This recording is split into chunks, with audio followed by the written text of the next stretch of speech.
Hi friends, welcome back to my channel. ಇವತ್ತು ನಾನು ನಿಮಗೆ ಒಂದು ಹಲಸಿನಕಾಯಿಂದ ಕಬಾಬ್ ರೆಸಿಪಿ ಹೇಗೆ ಮಾಡೋದು ಅಂತ ತೋರಿಸ್ಕೊಡ್ತಾ ಇದ್ದೀನಿ. ನಾವಿಲ್ಲಿ ಒಂದು ಸಣ್ಣ ಸೈಜಿನ ಹಲಸಿನಕಾಯಿನ ತಗೊಂಡಿದ್ದೀನಿ. ಇದನ್ನ ಈಗ ಕಟ್ ಮಾಡ್ಕೊಳ್ತಾ ಇದ್ದೀನಿ. ನೋಡಿ, ಇದ್ರ ಸಿಪ್ಪೆಲ್ಲ ತೆಗೆದು ನಾನಿಲ್ಲಿ ಇದನ್ನ ಕಟ್ ಮಾಡ್ಕೊಳ್ತಾ ಇದ್ದೀನಿ. ಇದು ಈವ್ನಿಂಗ್ ಟೈಮಿಗೆ ಸ್ನ್ಯಾಕ್ಸ್ ಥರನೂ ನಾವು ತಿನ್ಬೋದು, ತುಂಬ ರುಚಿಯಾಗಿರುತ್ತೆ. ನೋಡಿ, ಇದನ್ನ ಇಷ್ಟು ದೊಡ್ಡದಾಗಿ ಕಟ್ ಮಾಡ್ಕೊಂಡಿದ್ದೀನಿ. ಇದ್ರ ಮಧ್ಯದಲ್ಲಿದೆಯಲ್ಲ, ಇದನ್ನ ಈಗ ತೆಕ್ಕೊಳ್ಬೇಕಾಗ್ತದೆ. ಇದನ್ನ ತಕ್ಕೊಂಡು ಒಂದು ಮೀಡಿಯಮ್ ಸೈಜ್ ಕಟ್ ಮಾಡಿ ಇಟ್ಕೊಳ್ಬೇಕು. ತುಂಬ ಸಣ್ಣದು ಅಲ್ಲ, ತುಂಬ ದೊಡ್ಡದು ಅಲ್ಲ, ಹಾಗೆ ಮೀಡಿಯಮ್ ಸೈಜಲ್ಲಿ ಇದನ್ನ ಕಟ್ ಮಾಡಿ ಇಟ್ಕೊಂಡಿದ್ದೀನಿ. ಇದನ್ನ ಈಗ ತೊಳ್ಕೊಳ್ತೀನಿ. ಚೆನ್ನಾಗಿ ತೊಳೆದು ನೀರು ಹೋಗಲಿಕ್ಕೆ ನಾನು ತೆಗೆದಿಟ್ಕೊಳ್ತೀನಿ.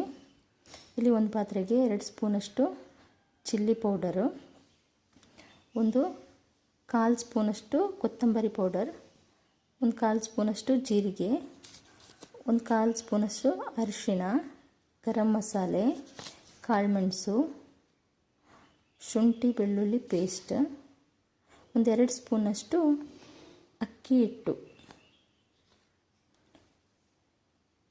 ಮತ್ತು 1-2 ಸ್ಪೂನಷ್ಟು ಕಾರ್ನ್ಫ್ಲೋರ್, ರುಚಿಗೆ ತಕ್ಕಷ್ಟು ಉಪ್ಪು, ಒಂದು 1/4 ಸ್ಪೂನಷ್ಟು ಇಂಗು, ಮತ್ತು ಒಂಚೂರು ಎಣ್ಣೆ.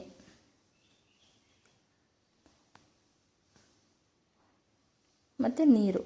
ಇದಿಷ್ಟನ್ನು ಹಾಕ್ಕೊಂಡು ಚೆನ್ನಾಗಿ ಇದನ್ನ ಮಿಕ್ಸ್ ಮಾಡ್ಕೊಳ್ಬೇಕು. ನೋಡಿ, ಇದಕ್ಕೀಗ ನಾನು ಕಟ್ ಮಾಡಿಟ್ಟಿರುವಂಥ ಹಲಸಿನಕಾಯಿನ ನೀರೆಲ್ಲ ಹೋಗಿದೆ, ಈಗ ಅದನ್ನ ಹಾಕ್ಕೊಂಡು ಈಗ ಮಿಕ್ಸ್ ಮಾಡ್ಕೊಳ್ತೀನಿ.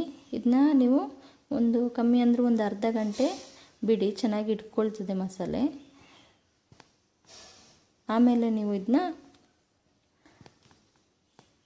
ಫ್ರೈ ಮಾಡ್ಕೊಳ್ಬೇಕಾಗ್ತದೆ.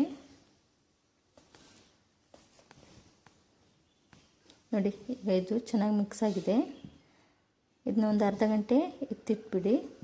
ಆಮೇಲೆ ಇಲ್ಲಿ ಒಂದು ಪಾತ್ರೆಗೆ ಎಣ್ಣೆ ಹಾಕ್ಕೊಂಡಿದ್ದೀಗ ನಾನು ಈ ಎಣ್ಣೆಗೆ ಇದನ್ನ ಹಾಕ್ಕೊಂಡು ಒಂದೊಂದಾಗಿ ಹಾಕ್ಕೊಂಡು ಫ್ರೈ ಮಾಡ್ಕೊಳ್ತೀನಿ.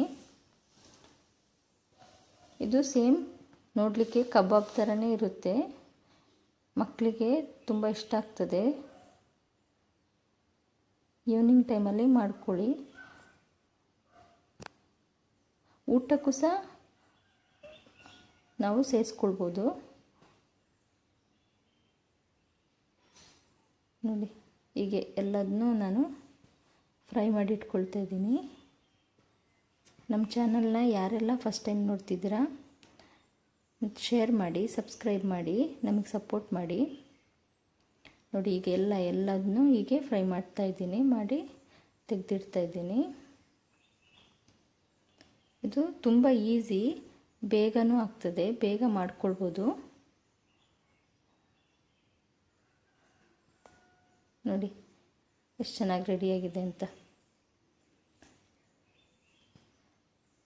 ಇದನ್ನ ನೀವು ಹೀಗೆ ಟ್ರೈ ಮಾಡಿ ನೋಡಿ, ಹೇಗಿದೆ ಅಂತ ಕಮೆಂಟ್ ಮಾಡಿ. Okay, thank you, bye.